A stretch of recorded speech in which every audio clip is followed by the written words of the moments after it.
So I just started calling it the Live It list. And then I learned 1 in 3 Americans is happy.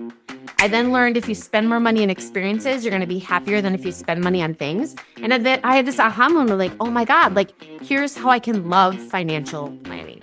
Focus on the things that are important rather than, okay, let me just work and stay in my little bubble and not really live life to the fullest. You can do it. Don't just figure out a way and don't think anyone's going to help you and just go make it happen. Hey, everybody, and welcome back to For the Wealth of It podcast. Today, we are super, super excited because we have Nicole Middendorf as our guest. I normally would list off all the credentials and things, but hers is so long that I'm going to just do a quick overview. So, Nicole, if I miss anything, please feel free to be like, you missed this. But Nicole is a nationally recognized speaker. She's a book author, 5 times book author, right? She is an advisor. She's a coach. She's CEO of ProsperWell Financial. She also is a philanthropist. She travels the world, and she's got a very interesting story that we are going to actually tap in because I don't think I would do it justice just saying things. So, Nicole, thank you so much for being here. Did I miss anything? I'm sure I did. I'm sure there's heaps. There's mom, daughter, there's tons of hats that I wear every day. Therapist, it feels like most days. Thank you for having me. Mom, very, very important one. Yeah. So, and how many children do you have? Because we're all parents here. It feels like 5 many days, but I have 2 teenagers. Yeah, that would do it. So, well, thank you again for being here. Normally we like to give a real brief background, but I think you have such an interesting story. Would you mind kind of telling us who you are and kind of your story of how you arrived at here now on our podcast? So Sure. Yeah. Well, I grew up only child. I'm a former figure skater. I was actually on the ice today. I skate once a week with other former skaters. And I was super blessed to have one of my coaches had her PhD in psychology. And so she worked with me so much from an early age, like the power of your mind and like motivation and writing lists and, visualizing and what do you want? And like, you can design the life that you want. And so I was just super blessed with that. And then the other, there's so many different milestones. I feel like we have so many different points in our life, good things and bad things that really define us of who we are and like memories that will last forever. But I had the amazing opportunity. I started working when I was 11 and at the neighbor's in-home daycare for 5 cents an hour. And that shows my age a little bit. And so by the time I was 16, I had accumulated 10 grand in my checking account. And as a figure skater, one of my other skating friends, their dad, ironically, was a stockbroker at Dean Witter, which that's where I got started when it was Morgan Stanley Dean Witter. And then it's, names has changed since then. But my parents are super conservative and he got my parents to invest. And I heard my mom on the phone one day, she's like, just sell, just sell, send us the money, just sell Intel and Microsoft. And I'm like, Mom, can I buy some stock? And she's like, oh, honey, he's just doing us a favor. You have to have $100,000 to invest. So that is one of why at ProsperWell, we have this strong philosophy of we do not have minimums. Because if I would have taken some of that money when I was 16 and invested it in an Intel, Microsoft, or really anything, I would have not needed so much of the bank's help to purchase the building that I'm in and that my company's in. But what I did is I went and I took that money and I went and studied abroad over in Germany, which was phenomenal, amazing experience. And then I even went back and studied abroad again in college in Germany. And so when I was over there, I fell in love with the United Nations and I learned about Madeleine Albright and Ruth Bader Ginsburg. I was like, that's what I'm going to do. Like, I'm going to go to law school and I'm going to change the world. So I went to college for international business and marketing. And my dad, he actually was telling this story the other day. And my dad's like, yeah, Nikki wanted to go to college out in Colorado and she wanted to go all these places, but we wanted her close to home. She was our only child. So he sat me down one night with the map of Minnesota and a protractor and said, here's our house. And I want you to draw a circle of 100-mile radius. And if you go to a state university within that 100-mile radius, we will pay for everything. If you go outside of that circle, good luck to you, kiddo. So I went to a state university within 100 miles of that radius. And so, graduated. But there I met a guy and everything was just super fast, like engaged, bought a house. He took my car that was paid for, bought me a different car, like super fast, get married. And he had gone to school for finance and dreamt of being a financial advisor. And he refused for me to go to law school. That is how and he's like, you're going to work with me. I didn't realize that was work for me. And that's how I got started back then at Morgan Stanley. And I mean, really, I'm a super hard worker. I believe like in whatever I would do, I would, would just put so much effort into it. But these were back in the days, we only had Maria Bartiromo and we only had Susie Orman. Like those were the two women. And I sat in, my little cold call sheet and I did $500 a day, $500 a day and just worked really super hard. And that back then we had Smart Women Finish Rich, which was a book written by David Bach. And I thought it was super funny that it was written by a man. And like, I wanted to print flyers on pink paper. And so I knew I'm like, this is not the way. Like I wanted to be a mom. And I'm like, I don't know how I'm going to do this as an employee.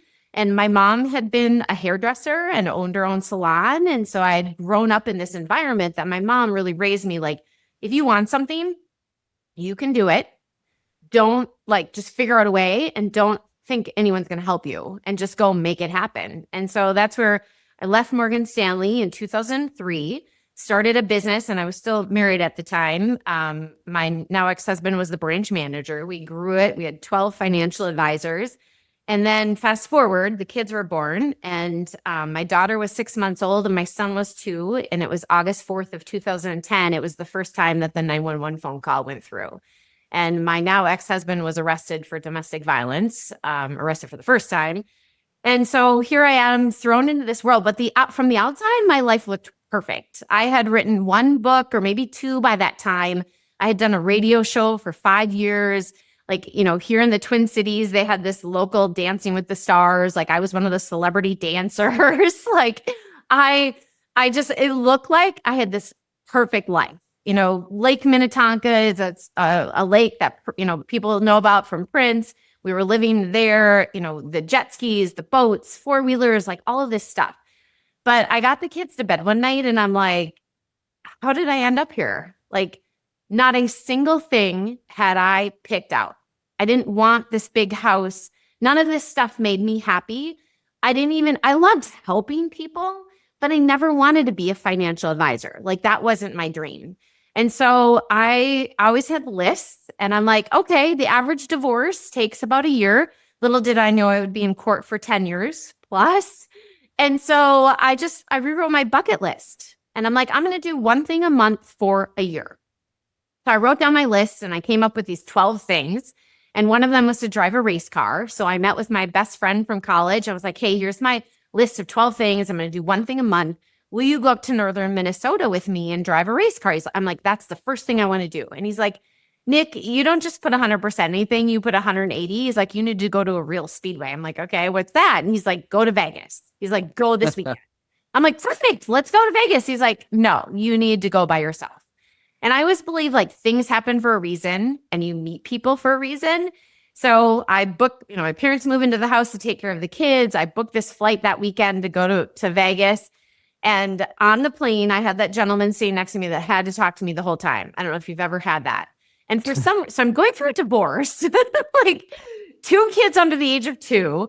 And for some reason, I felt compelled to stay in the women's book club reading Steve Jobs' book, which is like humongous. So I'm like trying to read through the book and get it done. This guy's like, so why are you going to Vegas? I'm like, I'm just going to drive a race car. He's like, you're not going to gamble? I'm like, I'm a financial advisor. I gamble with people's money every single day. I don't need to go to Vegas for that.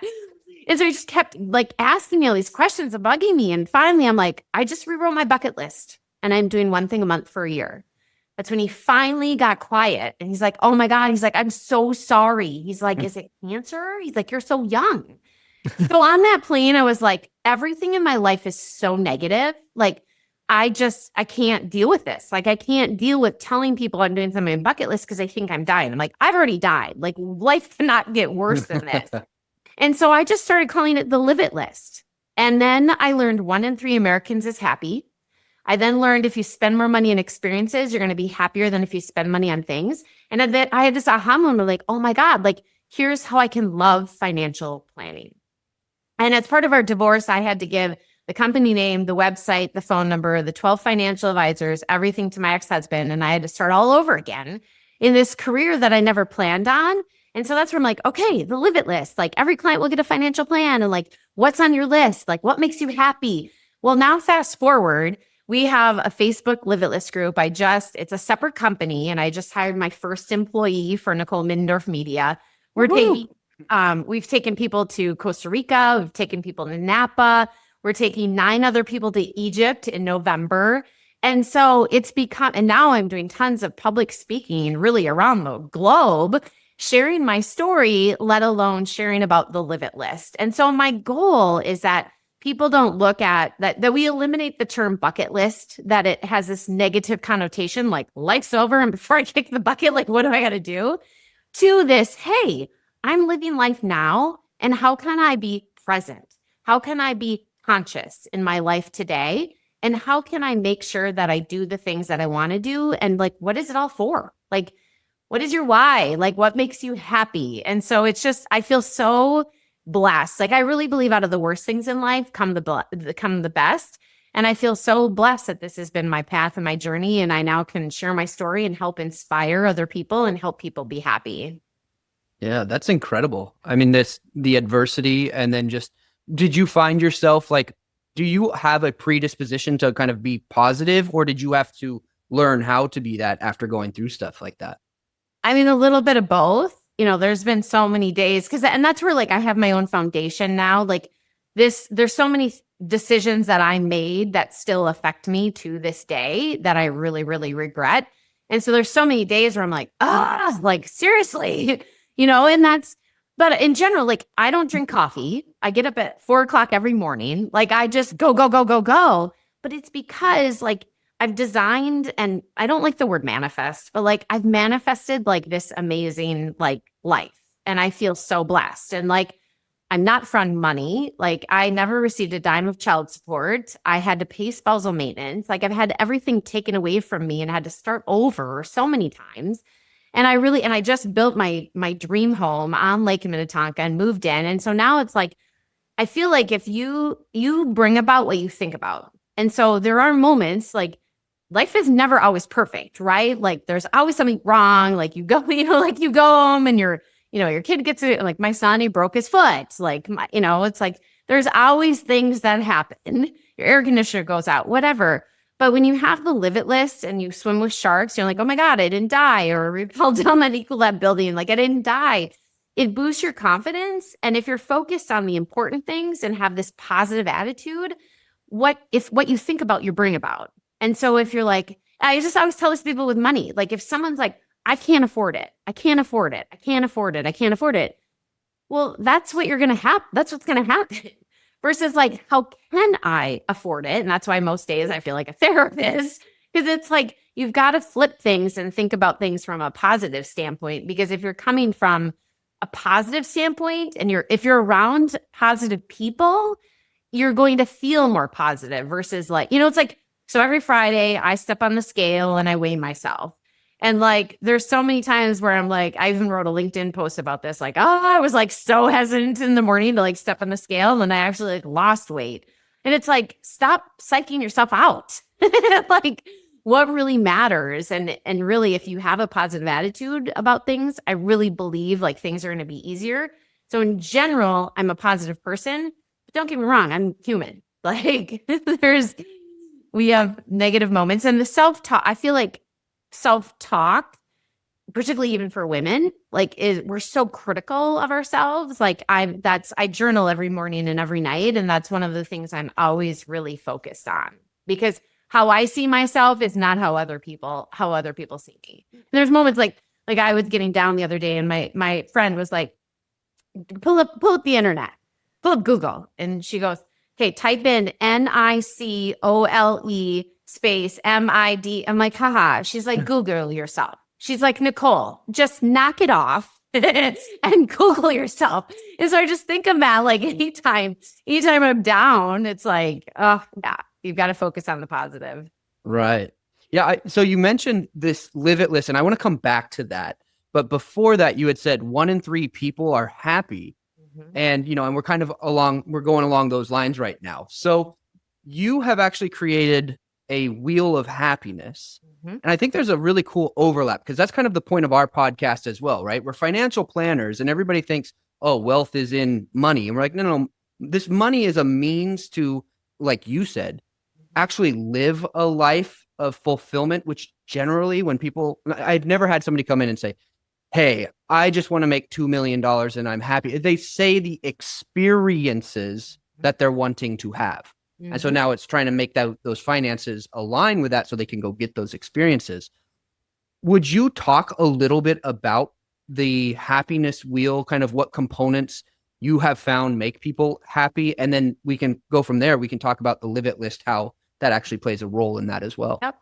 Yeah, so the happiness wheel, like it's on the liveitlist.com. So you can go there and like see all the different categories. Otherwise, I just do that. Well, we now have Live It list journals, so I put one in there, but I usually just simply take a sheet of paper. And I do this at least twice a year, generally when I'm on an airplane. And it's more or less taking an assessment of where you are in life. And so you draw this circle, and in the center of the circle is 0. And then you go out with little triangles and little spokes of a wheel, and 10 is the whole. So the goal is that everything's perfect and you feel like all these categories are a 10, but rarely will that ever happen. But it's an assessment. Say, okay, how do I feel about health? How do I feel about my physical environment, like where you're living? How do I feel about my friends and family? And that's where I've had to cut people out of my life that were just toxic or draining. How do you feel about your finances? How do you feel about your career, your business? And it's all these different categories. And so that's where for me, I would, when I first did this, health was like the biggest thing that went. Like, because I had 2 kids full time, young, having to pay spousal maintenance, no child support. Like I literally was like working all the time. Well, what went? Sleep and working out. And so I did this assessment and my health was at a 0. I was like gaining all this weight. I was just stressed out. I'm like, okay, what am I going to do about it? And life can feel overwhelming if you look at all of these categories. And that's where I recommend doing this assessment, because you're like, okay, I'm just going to zero in on my health. So I got a Peloton bike. And that way, like I could get the kids to bed, I would bike. Now I do this. I love strength training. So now I do the strength training classes. In my building, we have the Peloton treadmill. All my employees now have Peloton accounts. Like it's become like a way of life. And then for me, it was the physical environment. Like I needed to move, like I needed to get out of the house. And so I'm like, okay, like things happen and I built my dream home. And so it helps you really zero in and focus on like, what do I need to like truly make life happy? What do I need to truly make me happy? And that's where, I believe, because I was single for so long, like so many times, I mean, our divorce rate right now is going up, and I just think it's so sad. And so many times people are like getting divorced and quickly getting the next relationship, or like there's this misnomer, like something's wrong with you if you're single. Well, to me, like I needed to fix my family and my friends and not fix them. Like who's in my life. I needed to fix my physical environment, my health, like all of these other categories first. And then romance is one of them. Like I manifested like the perfect man now. So you can have whatever you want. It's zeroing in and visualizing it, setting that goal and focusing on it and setting that intention. That's awesome. I want to just say that story is incredible. It's probably the most interesting one we heard in a really long time. And I'll add that my family, we probably spend the most money on experiences. And I've always heard, if you spend money on experiences, you're happier. But I didn't know that statistic. That was pretty interesting. And that you mentioned, your wheel. What kind of results or what have you seen when people actually take the time and spend time actually thinking about all this? Like, can you share some of the stories or experiences friends or clients have had when they actually take the time, other than just focusing in on the investment side, to actually go beyond the financial planning, but actually do some, I don't know if you call it life planning, but actually focusing on their life? Yeah. I mean, I have so many clients and friends like that don't drink alcohol anymore and go for walks instead of happy hour. Like it's totally shifted like my social schedule as well, but it's also because I've shifted who is around me. So many people around me have lost weight. and are just healthier, sleeping better. They're, traveling more, spending more time. Like it's so, these phones, like we're attached to them, and really being present, like when you're with your family, like that you're with them and that you're actually present. And so for me, it's watching people around me, be it clients, friends, whomever, like not drink coffee. I mean, there's one, she doesn't drink coffee anymore because she's like, I'm waking up in the morning and not like despising where I'm going to work and like, oh my God, I have to have like coffee to function and like make it through the day. She changed jobs and she's now, sleeping more, doing walking more. And so for her, it's really like a job, completely, I'm watching people completely transform their life because you're zeroing in on like, what is really truly authentic to me? And like, what is my why? Like, why am I where I'm at? Why am I living this life? Because we had a client that just passed away 3 weeks ago, and she was in my office with me, and we were so we planned on doing Egypt like 3 years ago, and we didn't go because like things kind of got too dangerous. We're like, yeah, we shouldn't go. Let's just not risk it. And so she was in my office and she's like, okay, when you reschedule it, she's like, I'm going. And I helped her through her divorce. And she turned 58 earlier this year, and she passed away 3 weeks ago. Mm-hmm. So she doesn't get to go to Egypt. And so for me, that is even more of a motivator to share more of my story and live life even more of like, okay, so what really matters? Like, why are you working all these hours? Like, I mean, I just had a client, he's 70 years of age. He doesn't need to work anymore. And he actually just ended up in the hospital. I've been emailing with his wife. He just ended up in the hospital. Like, you don't have to work. Like, why are you doing it? Like, and we do, because it's like, especially when you own a business, like when my ProsperWell is like my first baby. Like, I get it. It's like my first kid, it's hard to like delegate and like step away, but it's like, what's your why? Like, don't let something in your life define you. Have you define your life. Sure. Yeah, that's an interesting concept, because I can hear some of the people that I know in my life that are like, well, yeah, like of course I want to do these things, but how do I afford to do these things if I'm not working? And like you just said, I mean, to find your why, what I visualized when you said that was you're doing it backwards. You're working and then figuring out how to like fit the things you want to do, as opposed to find what you want to do and then figure out how the work can make those happen. But I'm curious, like if you have any pushback, because I imagine you do this with your clients. You probably have them make a live it list or index their happiness. So if you have that resistance, what do you do with them? What's your process to overcome that? Well, I mean, I share my own stories, and like for me, like I wanted to live on Lake Minnetonka. So there were other things that I gave up. Like, I mean, I don't drink. I always tell people, $7 a day for 42 years is 1.8 million. Like, I'm not going to Starbucks every day. Like, I don't do fast food. Like, there are certain things that I get, I eat my lunch in my office unless I'm taking a client out to lunch, make my own lunch. And so there's certain things that I give up for certain things, but I share my own experiences and stories, and you really attract the people that are like you. And so I don't get a lot of resistance like from it. But so when my kids were 3 and 4, I was told to take them to Africa when they were 13 and 14 and to take them on this African safari. I'm like, oh my God, that like sounds amazing. So it was a 10-year period of time. And I'm like, I'm going to take my kids to Africa when they're 13 and 14. So I figured out where you go. And like I was telling people, and that's how I ended up going. Was a client was like, oh my gosh, my husband who's passed away, his best friend is in Africa. And like, that's what he does. So that was our tour guide. But I saved money for 10 years for us to go to Africa. Talked about it with my kids about it. Like, we planned this trip out. So not only do you have 10 years of thinking about something exciting and saving the money for it, investing for it, then you have this experience. Now my kids are 15 and 17. They will still be talking about this Africa trip forever. We'll be talking about it with the grandkids, because petting a cheetah is like the top live it list experience that I've had so far. And it was just, and like bringing them with the elephants, and like, it was just the most awesome trip.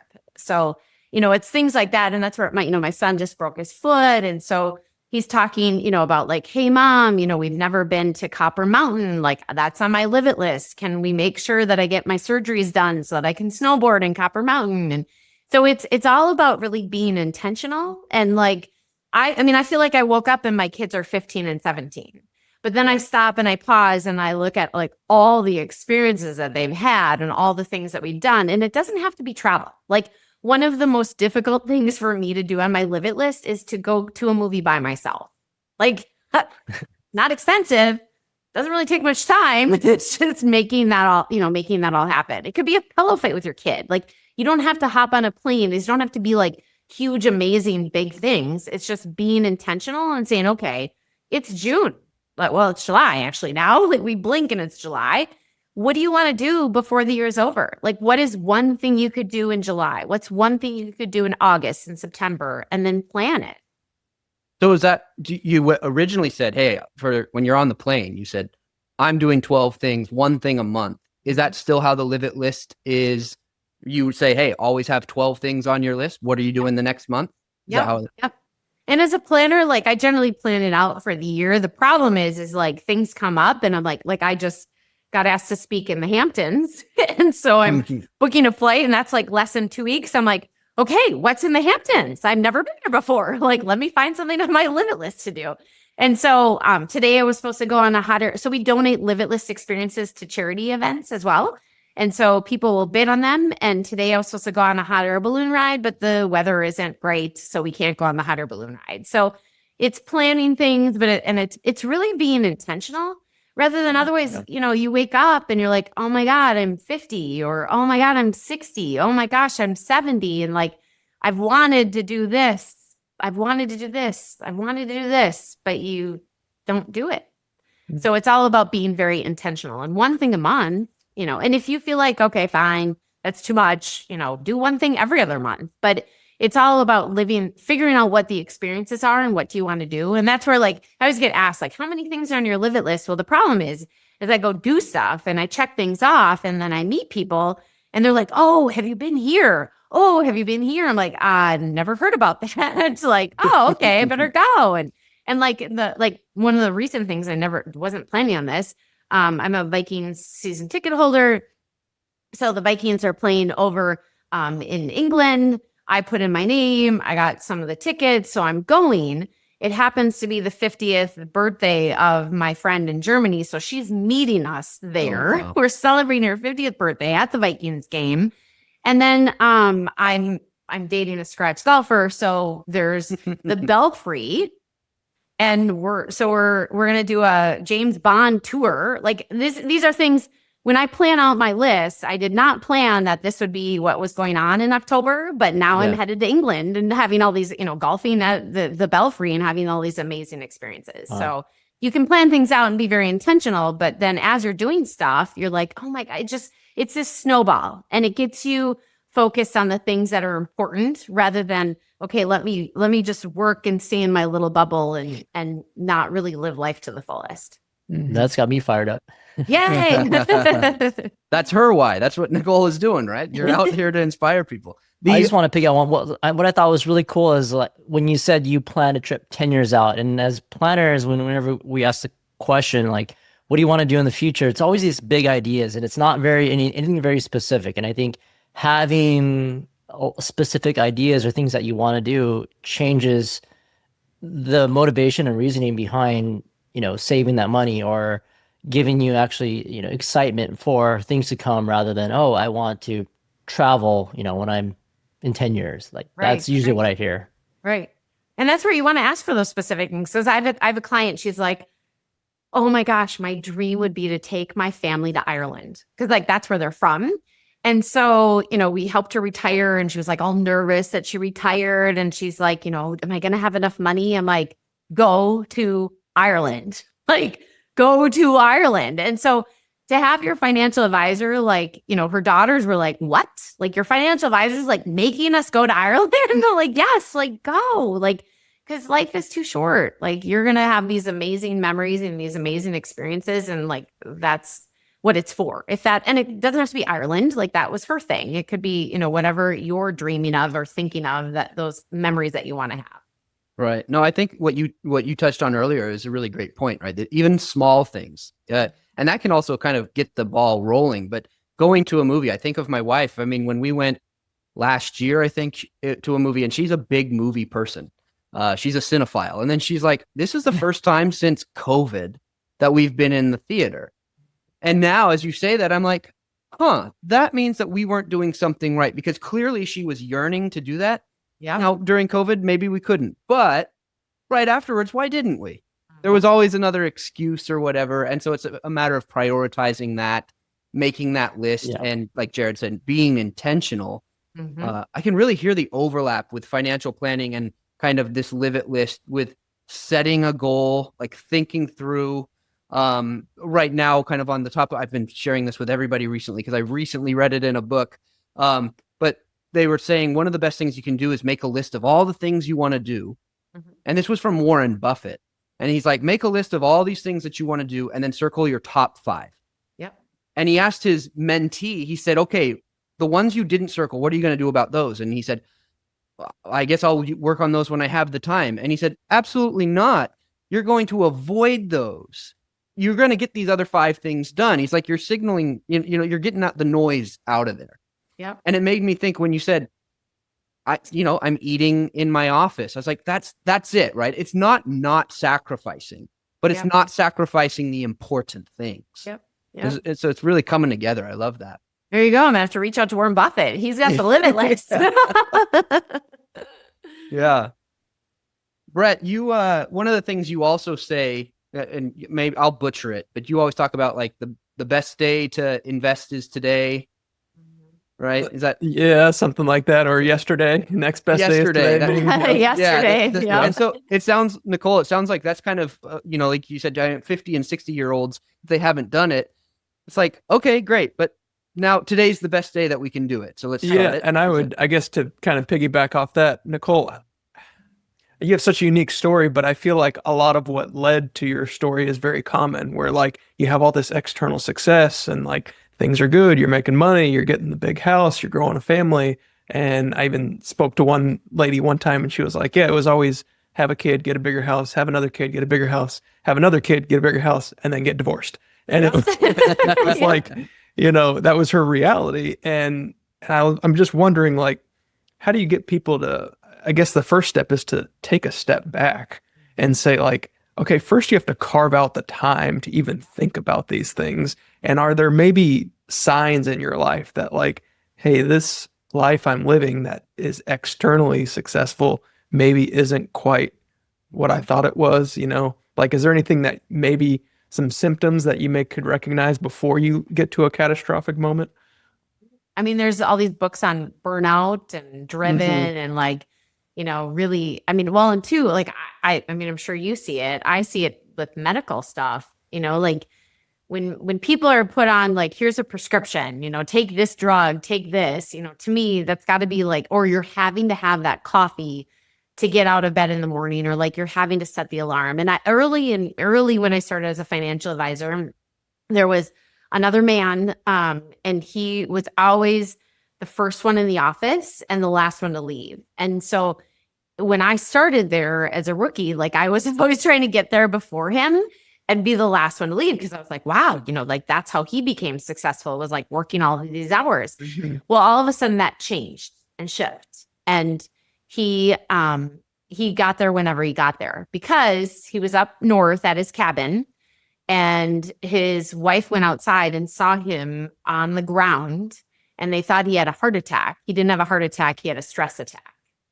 And so Wow. don't wait for that stress attack. Like your body will physically tell you that you need to focus on things. And that's where, for me, like I now do somatic. I didn't realize how much damage being in an abusive relationship for so long could physically do for me. And so that's where, like, I live by somatic exercises. I live by walking 15,000 steps a day, like PTSD, all these therapies that I did, because I didn't realize, like, my body was like physically telling me, hello, red flag, like you've got to change your life. And so my hope is that people don't let their body tell them physically, like something's wrong and you've got to stop. But if you're on prescriptions, or if you're having to drink Red Bull or all these energy drinks, and you're having to drink coffee, like that's where, and you need something, take melatonin. So I went to Palace Murano, which is a longevity spa in Italy. And so we were the only Americans there, and they're kind of like, poo-pooing us Americans are like, you guys get up in the morning with an alarm. You have to drink coffee to be functioning. You go and you don't eat, and then you just shove all this food in your face as fast as you possibly can. You're not living intentionally. You're not, pausing and really being mindful. And then to go to bed at night, you sit at a desk all day. And then to go to bed at night, you take melatonin, and then you just start that cycle all over again. Versus now, so before I went there, I would walk downstairs. I'm a huge protein person. I'd walk downstairs and I'd grab a handful of cashews and just shove them in my mouth and chew them. No, you eat one at a time and you chew 32 times. We don't do that here in America. Everything is fast, fast, fast. Let's go, go, go, go, go. But how, do you even then remember what you ate for lunch or what you ate for breakfast? It's just this shift to mindfulness. And that's where it is mindfulness, happiness, it's just shifting your life and slowing things down and being very present with your money, with your kids, with, whatever it is, so that you're living that life that you want. Mm-hmm. Yeah.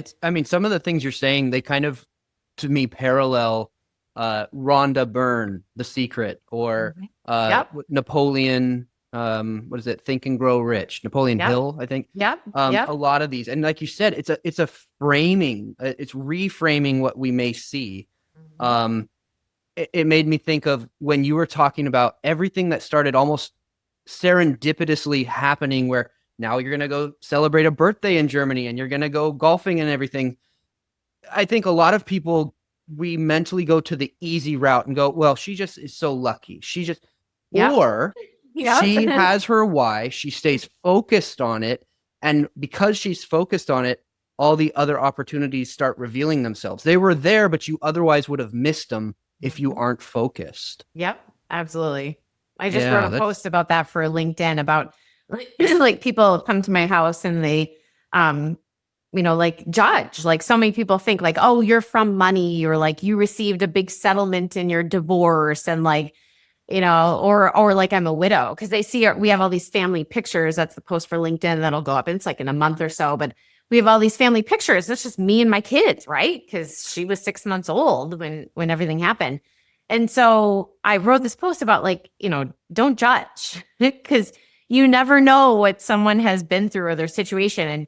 And we were I meet with a group of CEO women. And so this morning we met, and this woman was venting and talking about how all these catastrophes that just happened in her business.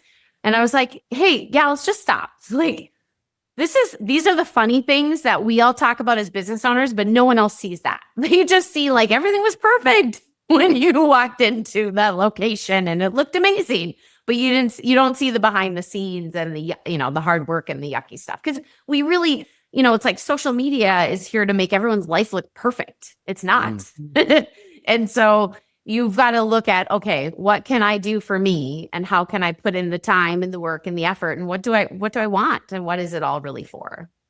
Mm-hmm. Yeah, I really like that. I'm curious if somebody was out there listening to this episode right now, and you could give them 3 steps that they could take to maybe get themselves on a course of being happier, making a live it list, working with you. What would you say? Hey, listener out there, I hear you. You're wanting to make a change. Here's the 3 things just to start. Yeah. First thing is get the Live It List journal and start working through those questions, because there's some questions in there that will get you to pause and stop and reflect. And then it's doing the happiness wheel of stepping on that scale, taking an assessment of your life. Where are you?